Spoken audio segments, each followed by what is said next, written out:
والا ہے۔ آج تمہارے لیے سب پاکیزہ چیزیں حلال کر دی گئیں، اور اہل کتاب کا کھانا بھی تم کو حلال ہے اور تمہارا کھانا ان کو حلال ہے،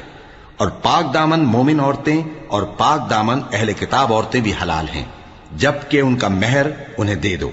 اور نکاح سے عفت قائم رکھنی مقصود ہو، نہ کہ کھلی بدکاری کرنی اور نہ چھپی دوستی کرنی۔ اور جو شخص ایمان کا منکر ہوا اس کے عمل ضائع ہو گئے اور وہ آخرت میں نقصان پانے والوں میں ہوگا۔ مومنوں، جب تم نماز پڑھنے کا قصد کیا کرو تو اپنے منہ اور کوہنیوں تک ہاتھ دھو لیا کرو، اور سر کا مسح کر لیا کرو، اور ٹخنوں تک پاؤں دھو لیا کرو، اور اگر جنابت کی حالت میں ہو تو نہا کر پاک ہو جایا کرو، اور اگر بیمار ہو یا سفر میں ہو یا کوئی تم میں سے بیت الخلا سے ہو کر آیا ہو یا تم نے عورتوں سے مقاربت کی ہو، پھر تمہیں پانی نہ مل سکے تو پاک مٹی لو اور اس سے منہ اور ہاتھوں کا مسح